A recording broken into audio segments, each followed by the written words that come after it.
जी तो viewers, welcome back. उम्मीद है कि जैसा हमने आगाज़ किया नेशनल सॉन्ग पाकिस्तान का, और जब बात पाकिस्तान की हो तो जज्बे हम वैसे ही हमारे बुलंद हो जाते हैं। और मैं समझता हूँ कि पाकिस्तान का हर एक दिन, चाहे वो 14 अगस्त हो, चाहे वो 6 सितंबर हो, या चाहे वो 23 मार्च हो, हर एक दिन अपनी एक हैसियत रखता है, अपनी एक हिस्ट्री रखता है, जिसका मैं समझता हूँ हम सबको मालूम होना बहुत ही ज़रूरी है एज़ पाकिस्तानी। तो आज का प्रोग्राम भी, क्योंकि आज 23 मार्च है और 23 मार्च पूरे मुल्क में मनाया जा रहा है, और उसी का एक प्रोग्राम ख़ास मकसद के लिए हम लेकर आए हैं। और इसमें हमने दो अपने ऐसे गेस्ट को बुलाया है जो 23 मार्च के बारे में भी हमें बताएंगे, और आज एक पाकिस्तानी होते हुए हमें जो हमारे वाक़यात गुज़रे हैं उनसे क्या सीखना चाहिए और आगे क्या करना चाहिए उसके बारे में भी हमें बताएंगे। तो आप जानते हैं अच्छी तरह, अगर हम पाकिस्तानी फ्लैग की बात करें तो उसमें दो कलर बहुत अहम है, एक ग्रीन और एक वाइट। तो हमेशा से सुनने में आता है कि जो वाइट कलर है वो मिनॉरिटीज़ को शो करता है कि, और मैं समझता हूँ कि सिर्फ यही हद तक हमने सोचा है कि सिर्फ मिनॉरिटीज़ का नाम आता है और हम सिर्फ ये आगे कह देते हैं, लेकिन इसके पीछे जो हिस्ट्री होती है कि आखिर वाक़यात क्या क्या थे, या पाकिस्तान में किस किस तरह से हादसा मतलब मिनॉरिटीज़ ने अपना साथ दिया, ये हमें पता होना बहुत ज़रूरी है। सो दो हमारे गेस्ट हैं, जिनमें से पहले गेस्ट हमारे हैं तहरीक शनाख्त के रज़ाकार, मेम साहब तहरीक शनाख्त के एक रज़ाकार हैं, जनाब सरदार मिराज साहब। सरदार साहब, वेलकम टू आवर प्रोग्राम पूरे दिल से। और इसी के साथ जो हमारी दूसरी गेस्ट हैं, deputy vice president at youth parliament Pakistan, उसके बाद head of minority youth affairs committee DMC central local government, assistant manager reborn training and services, उसके बाद international representative at world youth alliances.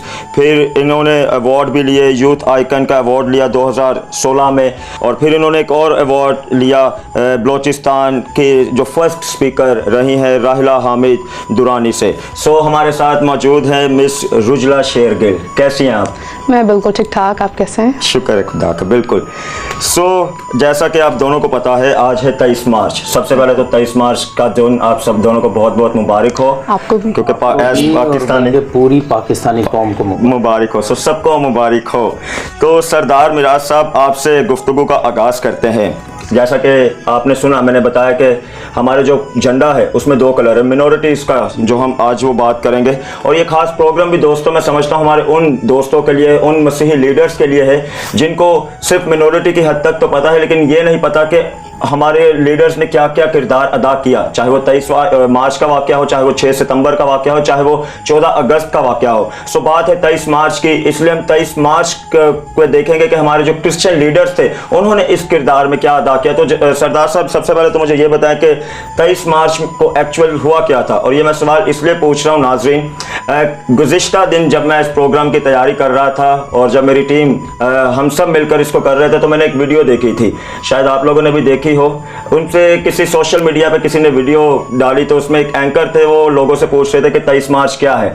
तो अब जो दूसरे लोग हैं जिनसे वो जवाब ले रहे हैं, वो जवाब क्या दे रहे हैं कि 23 मार्च को, पहले का जवाब था 23 मार्च में पाकिस्तान में कोई ऐसी सियासी कुव्वतें हैं जो अपना जोर मनवाने के लिए 23 मार्च मनाती हैं। उसके बाद दूसरे किसी ने जवाब दिया कि 23 मार्च को मैं गांव गया था, मैं पाकिस्तान में था, मतलब मैं अपने गांव में था, तो इसलिए मुझे नहीं पता। तो कैसे कैसे, मतलब हमें पता ही नहीं होता कि 23 मार्च को एक्चुअल हुआ क्या था। सो इसलिए मैंने सोचा कि सबसे पहले मैं सवाल यही रखता हूँ कि एक्चुअल में 23 मार्च को क्या हुआ। 23 मार्च 1940 उस वक्त का मंटो पार्क और आज का मीनार पाकिस्तान जहां मौजूद है, यहाँ पे रेजोल्यूशंस पास हुई थी।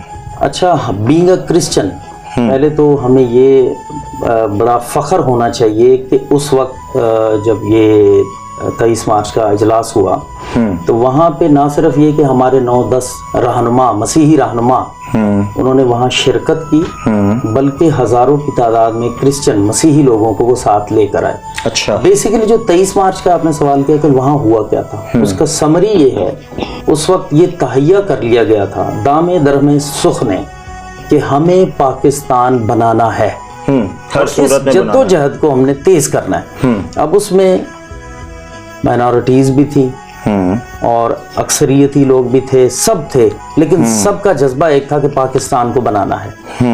उसमें मैं आपकी इजाज़त से मैं थोड़ी तैयारी कर रहा था, तो उसमें देखा मैंने कि 10 लोगों के नाम, वैसे तो जाहिर है कि जी उस वक्त मौजूद थे, और वो हज़ारों लोगों को साथ लेकर भी आए, जिनमें एसपी सिंघा साहब का वाकया जी 23 मार्च 1940, जी हाँ जी। तो उसमें एसपी सिंघा साहब, CL Sundardas, Chaudhari Chandulal, C Gibbon, RA Gomes, SS Albert, Fazal Ilahi, Alfred Prasad, FE Chaudhari और राजकुमारी अमृत कौर। तो ना सिर्फ ये कि ये खुद आए, बल्कि हज़ारों लोगों को साथ भी लाए। अच्छा, एक मैं आपसे और भी करना चाहता हूँ, आपने मुझसे 23 मार्च के हवाले से पूछ, एक बड़ा पसंदीदा शेर है जो महमूद शाम ने लिखा है, तो वो मेरी नज़र से गुजरा कि कैसी तदरीस कैसा निसाब, कैसी तदरीस कैसा निसाब, हुए इत्तफाल समझ पहले खुद ब खुद होगी, फहमे मुस्तकबिल माजी और हाल समझ पहले। तो ये तो खैर प्रोग्राम आगे चलेगा, तो उसमें हम ये बताएंगे कि हमारा विरसा कितना रिच है और आज हम कहाँ खड़े। बहुत अच्छी बात है। रुजला, आप मुझे बताएं, नाम से ही जाहिर हो रहा है कि रुजला शेर गिल जी। मतलब नाम ही एक अपनी पहचान बता रहा है। तो जैसा मैंने इंट्रोडक्शन आपका सुना, जैसा मैंने मतलब बताया, तो इतनी ज़िम्मेदारियां, और क्योंकि अगर हम माशरे की बात करें तो हमारी जो खातून की आवाज़ होती है वो बिठा दी जाती है, तो ये सब कुछ शौक़ से या एक बड़े बोझ से? तमाम तारीफ़ें उस खुदाई बरकत के लिए जो तमाम जहानों का पालने वाला है। बहुत शुक्रिया पहले तो अगस्टिन आपको कि आपने इस प्रोग्राम में मदऊ किया है मुझे। इस पर बहुत सारी डिस्कशंस पहले भी हो चुकी हैं। लोग यही सवाल करते हैं कि आपको इतना आगे बढ़ने का मौका कैसे मिलता है। मैं कहती हूँ कि ये सिर्फ़ हमारे माँ बाप की मेंटालिटी को हमें चेंज करना है, जो अपने बच्चों को पढ़ाने लिखाने के साथ साथ उन गैर निसाबी सरगर्मियों में भी आगे बढ़ चढ़ कर हिस्सा लेने दें। और मेरे माँ बाप ने मुझे नहीं रोका कभी भी किसी भी गैर निसाबी सरगर्मी में आगे बढ़ चढ़ कर हिस्सा लेने के लिए। और उसके बाद जब मैंने कदम रखना था यूथ पार्लियामेंट में, मैं अपने इंटरमीडिएट में थी, कॉलेज में थी, तो मेरे फादर ने ही मुझे इनकरेज किया था कि आपको यहाँ जाना चाहिए, यहाँ पर यू विल ग्रो। और एक बहुत छोटी सी मिसाल है कि हम लोग कभी गाड़ी में बैठे थे तो सामने से कोई लड़की रोड क्रॉस करती थी और उससे मुश्किल होती थी, तो मेरे वालिद को मतलब बड़ा होता था कि how will you do this. और आज ही is not in this country and I travel the whole city myself. तो कभी ऐसी मतलब इतने कामों में कभी कोई ऐसा प्रेशर घर वालों की तरफ से या बाहर वालों की तरफ से, क्योंकि आप जगह ब जगह जाकर पाकिस्तान को भी रिप्रेजेंट कर रही हैं और जो आपकी सर्विसेज हैं वो भी अदा कर रही हैं, तो कभी कोई ऐसा प्रेशर कि आपको लगे हो कि एज फीमेल मेरे साथ ये गलत हुआ है या मेरी आवाज़ को दबाया जा रहा है? मैं खुदा का बड़ा शुक्र अदा करती हूँ और ज़्यादातर इन प्लेटफॉर्म्स को यूज़ करके यही बात अपने अवाम तक, अपने मसीही बहन भाई, मसीही व्यूअर्स जो हमें देख रहे हैं उन तक ये पहुँचाना चाहती हूँ कि जितना हम अपने आप को सोचते हैं, हम मेंटली सोचते हैं कि हम दबे हुए हैं, उतने हम नहीं हैं। आप बाहर निकलें, आपके लिए बहुत सारी अपॉर्चुनिटीज़, बहुत सारे प्लेटफॉर्म्स मौजूद हैं। आपने इंट्रोडक्शन में कहा यूथ पार्लियामेंट में, मुझे कभी ऐसा फील नहीं हुआ कि मुझे कोई कमतरी, एहसास कमतरी, क्योंकि वहाँ पर डिफरेंसेस नहीं होते। आई गो इन लोकल गवर्नमेंट, उनके जो वो सारी होती हैं, इज़्ज़त से बिठाया जाता है, इज़्ज़त से हम वापस आते हैं, हर कोई इज़्ज़त देता है, लेकिन आपको सिर्फ अपने आप को बढ़ाकर उन चीज़ों को यूज़ करना है। जो चीज़ें आपके इर्द गिर्द हो रही हैं उनको ज़रा नोटिस करें, उन पर काम करने की कोशिश करें, लोगों के साथ मिले आगे बढ़ने की कोशिश करें, तो ज़रूर आप भी एक दिन जो है वो एक अच्छे मकाम पर पहुंचेंगे जिससे आपके माँ बाप को आप पर फ़ख्र होगा। बहुत अच्छी बात आपने की कि हम कोशिश करने से पहले ही अपना फ़ैसला खुद ही अदा कर देते हैं, चाहे वो यूथ हो या चाहे पेरेंट्स हो। तो ज़रूर जनाब कोशिश करनी चाहिए। चीज़ें सब कुछ मौजूद होती हैं, प्लेटफॉर्म भी मिलते हैं।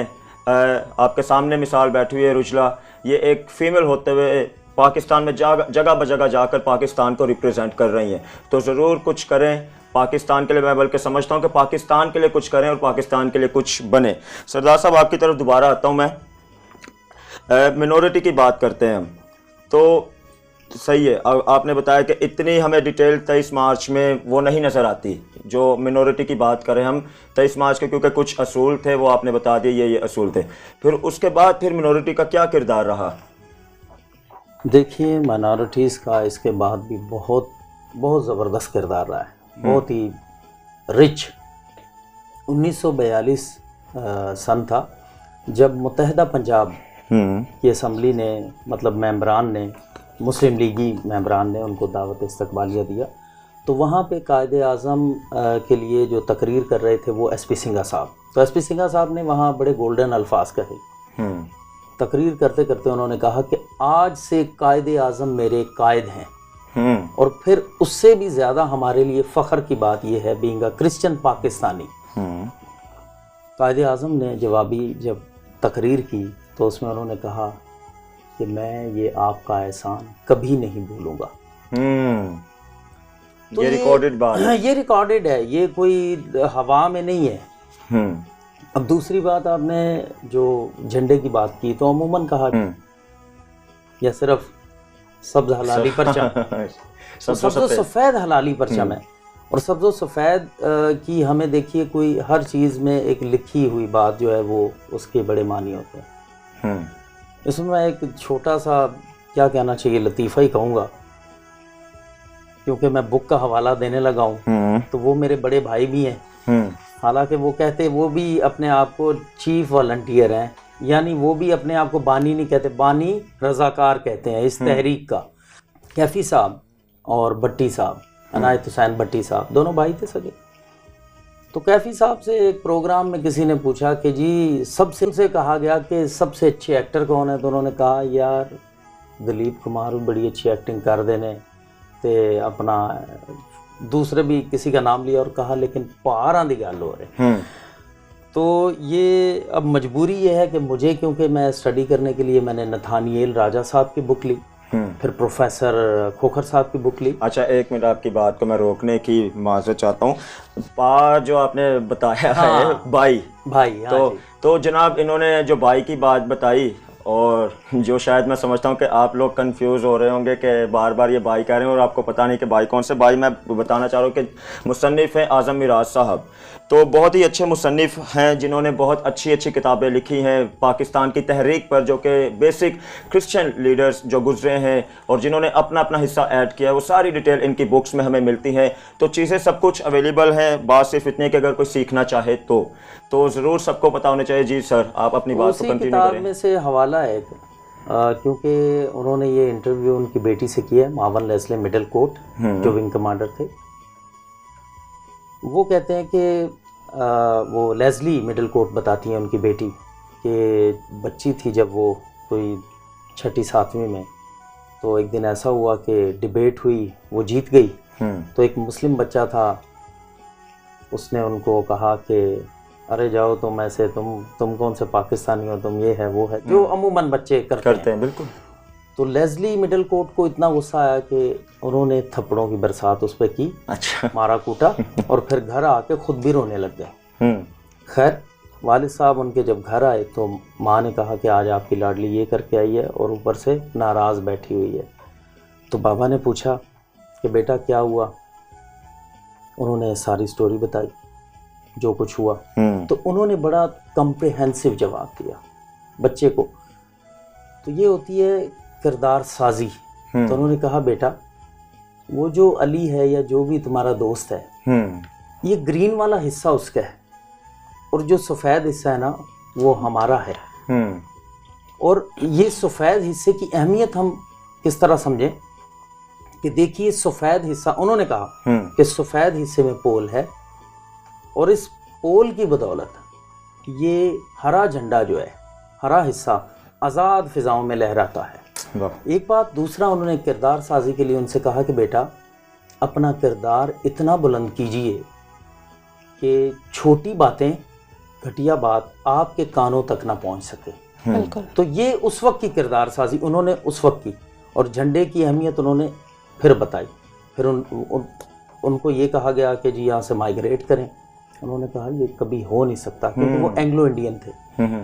उनकी वाइफ एंग्लो इंडियन, वो यहीं पे फौत हुई हालांकि कोई उनका रिश्तेदार अजीज कोई भी नहीं था यहाँ पे। तो उनको कहा गया कि आ जाए, उन्होंने कहा नहीं, मेरे शौहर ने कहा था ये मेरी मट्टी है। तो बेसिकली तो हमें मट्टी से उनसियत और प्यार, इससे जुड़ाव होना चाहिए बहुत ज़्यादा। निस्बत से प्यार आपको सिखाता है। और कतील शिफाई साहब कहते हैं कि यही पहचान थी हर पहचान से पहले भी कि मैं पाकिस्तान का शहरी था, पाकिस्तान से पहले भी। वाह वाह, क्या बात है। 1942 में जैसा मैंने पहले अर्ज किया कि एसपी सिंघा साहब ने कहा कि कायदे आज़म मेरे कायद हैं, और फिर कायदे आज़म के अल्फाज भी, कायद के अल्फाज मैंने आपसे शेयर किए। तो ये सारी वो हकीकतें हैं जो किताबों में भी हैं और असम्बली में इसका रिकॉर्ड मौजूद है। और एसपी सिंघा साहब का इससे बढ़ के एक और किरदार भी है जो मैं समझता हूँ वैसे छुपा हुआ है, नज़र नहीं आता। मुत्तहिदा पंजाब असम्बली के ये स्पीकर थे। बिल्कुल ठीक है। तो एक होता है डिकोरम होता है, उस हिसाब से उनको वोट नहीं करना चाहिए था। तो गालिबन 6 जून 1947 है,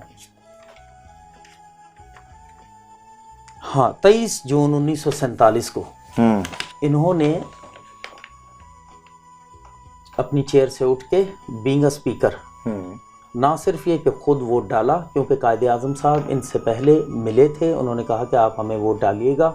तो इन्होंने ना सिर्फ ये कि खुद वोट डाला बल्कि मास्टर फजल इलाही जो उस वक्त मेंबर थे पंजाब असम्बली के, उनको भी, और सी गिबन साहब को भी कन्विंस किया। और उस वक्त एक और थे, वो थे अंग्रेज़ थे, उन्होंने वोट नहीं किया। पता नहीं उनके पेट में शरारत होगी या वो बीमार हो गए होंगे। तो ये 3 वोट भी उन्होंने किए। और इन्हीं वोटों के बदले जब वो डाल के असम्बली से बाहर आए तो उस वक्त का वाक़या है कंफर्म पक्का कि सीढ़ियों पे खड़े होके अकाली दल एक तंजीम थी हिंदुओं की, तो मास्टर तारा सिंह थे वो उस वक्त जग्गा या बदमाश टाइप थे। उसने कहा जो मांगेगा पाकिस्तान वो जाएगा कब्रिस्तान। तो एसपी सिंघा साहब ने कहा कि पाकिस्तान बनाएंगे, सीने पे गोली खाएंगे। वाह। तो हमारी जो तारीख है, मैं बार बार वही कहता हूँ कि बहुत ही शानदार है। वाह वाह, पाकिस्तान बनाएंगे, सीने पे गोली खाएंगे। तो जनाब मैं समझता हूँ जज्बात सिर्फ जज्बाती होने से फ़ैसले नहीं होते, बल्कि रिसर्च का पता होना भी बहुत ज़रूरी होता है। तो रुजला आपसे मैं सवाल करता हूँ, बहुत अच्छी सरदार मिराज साहब ने, मैं समझता हूँ, एक अच्छी स्पीच दी, हमारे जो लीडर गुजरे उनके बारे में बताया। तो अब इन्होंने स्पीच दी एज़ यूथ होते हुए, मैं बहुत इंस्पायर हुआ इनकी बातों से, और मैं कुछ करना भी चाहता हूँ, लेकिन मुझे आगे मौका नहीं मिल रहा, आगे चांस नहीं मिल रहा। तो कौन कौन सी मंजिलों को मतलब पूरा करते हुए मुझे उस कदम पर पहुँचना कि मैं पाकिस्तान के लिए कुछ कर पाऊँ? अभी जो हम बात कर रहे थे उसी को आगे लेकर चलूँगी कि neglect negativity and appreciate positivity. आप घर से बाहर कदम रखते हैं, माशरे में आपको हर जगह नेगेटिविटी देखेगी, लेकिन उसी नेगेटिविटी को आपको पॉजिटिव वे में चेंज करना है। आप अपने घर के सामने कचरे का ढेर देखते हैं तो आप वहीं देखें कि जहाँ पे कचरे का ढेर है, या फिर स्टेडियम्स में भी कचरे का ढेर है, लेकिन पाकिस्तानी ही नाबीना क्रिकेट टीम वर्ल्ड कप जीत कर आती है। आप बाहर निकलते हैं, आपको ट्रैफिक के इश्यूज मिलते हैं, ट्रैफिक के इश्यूज को एडवांटेज बनाया उबर और करीम ने। इस तरह नेगेटिविटी को पॉजिटिविटी में आपने चेंज करना है। दुनिया में कोई भी ऐसी कौम नहीं है जो अपनी गाड़ियां, बस, रिक्शे सजाती है, और हमारे यहाँ पर टैक्सी, बसेस और रिक्शे सजे हुए होते हैं। बात करते हैं, आपने कहा कि प्लेटफॉर्म, मैं कुछ करना चाहता हूँ और मुझे कुछ मौका चाहिए, तो आपको करने के लिए, वो कहते हैं, पंजाबी का एक शेर है कि बेहिम्मते ने जेड़े बहके फिक्रा करन मुकद्दरां दे, उगण वाले उग पैंदे ने फाड़ के सीना पत्थरां दे। तो आपको जो है वो कहते हैं ना कि वो वक्त की शाख को हिलाना पड़ता है। अगर आप चाहते हैं कि आपकी झोली में फल गिरे तो आपको बस निकलना है। मैं बीइंग ए क्रिश्चियन और बीइंग ए पाकिस्तानी आज इस टेलीविज़न का फ़ायदा उठाते हुए आप सबके लिए एक उसको ऑफ़र कह लें या एक अच्छी चीज़ खोलना चाहती हूँ कि मेरा कॉन्टैक्ट नंबर इनके पास मौजूद है। नौजवान जो पॉलिटिकल पार्टीज़ में आगे आना चाहते हैं या आगे हैं ऑलरेडी, वो लोकल गवर्नमेंट में आकर किस तरह मुस्बत तरीके से अपने माशरे को कंट्रीब्यूट कर सकते हैं, उनके लिए मौका है। Federation of Pakistan chamber of commerce and industry, जहां पर बिजनेसमैन बैठकर उनकी अपनी डिस्कशंस होती हैं, आपको वहां पर आने का मौका मिल सकता है। और भी बहुत सारी चीज़ें हैं, आपको निकलने की ज़रूरत है। और मैं हमेशा अगर बाकी सबके लिए अवेलेबल होती हूँ तो मैं अपनी कौम के लिए ज़रूर अवेलेबल होंगी। मैं कोशिश करूँगी कि कॉन्टैक्ट इनके पास ज़रूर है। जितने भी लोग हमें देख रहे हैं, व्यूअर्स हमें देख रहे हैं, माँ बाप से बस इतनी गुजारिश करना चाहूँगी कि अगर आज इस जगह पर आपकी बेटी या बेटा बैठा होता तो ऑफ कोर्स आप बहुत ही फ़ख्र महसूस कर रहे होते, जिस तरह मेरे माँ बाप करते हैं। तो अपने बच्चों को आगे बढ़ने दें, एक दिन वो भी यहाँ बैठकर यूं ही बात कर रहे होंगे और माशरे की तरक्की के लिए हम काम करेंगे। बहुत बहुत अच्छी बात है। मैं समझता हूँ पाकिस्तान उसी वक्त बदलेगा जब मैं खुद बदलूंगा। कदम आपको खुद बढ़ाने हैं। आप पहले ही फैसले ना करने के हमें मौका नहीं मिलेगा। बहुत सी अपॉर्चुनिटी मौजूद है। रुजला ने अपनी ज़ुबानी बताया है कि आप बस निकलें, आप हिम्मत करें। सरदार साहब, जाते जाते कोई पैगाम जो हमारी ख़ास यूथ को हो कि वो इंस्पायर हो?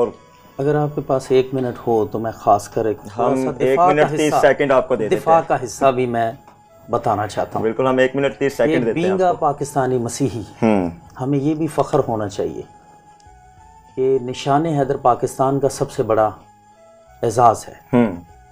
तो 4 निशान हैदरान जो थे उनके साथी क्रिश्चियन थे। मिसाल के तौर पर जिनमें मेजर अकरम शहीद, उनके साथ बाद में बने मेजर जनरल पीटर जूलियन, वो उनके साथ खड़े थे महाज पे, तो वो भी साथी हो गए हैदरान के। और इनके साथ साथ मेजर सर मिसेस रऊफ़, जो कैप्टन कर्नल शेर खान निशान हैदर के और लालिक जान के, इनके वो बॉस थे। और कर्नल सिरल ली एनन, ये कमांड कर रहे थे इनको महफूज शहीद लांस नाइक, तो वो भी निशाने। तो 4 निशाने हैदरान के जो साथी थे वो क्रिश्चियन थे। अब आपने कहा पैगाम, तो बेटी ने बड़ा अच्छा शेर पढ़ा। बेटा वो है बाबा नजमी का शेर है, इसको पूरा कर देते हैं। बेहिम्मते ने लोकी जेड़े शिकवा करन मुकद्दरां दा, उगण वाले उग पैंदे ने पाड़ के सीना पत्थरां दा, मंਜ਼ਲ ਦੇ ਮੱਥੇ ਦੇ ਉੱਤੇ ਤਖਤੀ ਉਹਨਾਂ ਦੀ ਲੱਗਦੀ, ਜਿਹੜੇ ਘਰੋਂ ਬਣਾ ਕੇ ਟੁਰਦੇ नक्शा अपने सफरां दा।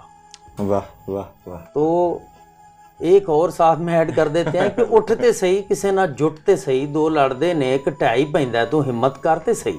थैंक यू सो मच आप दोनों का। आप दोनों ने एक अच्छे दिन में अच्छा टाइम दिया ताकि हम उस हिस्ट्री की बाबत सीखें जो हमारे मसीही लीडर्स ने इसमें अपना हिस्सा ऐड किया।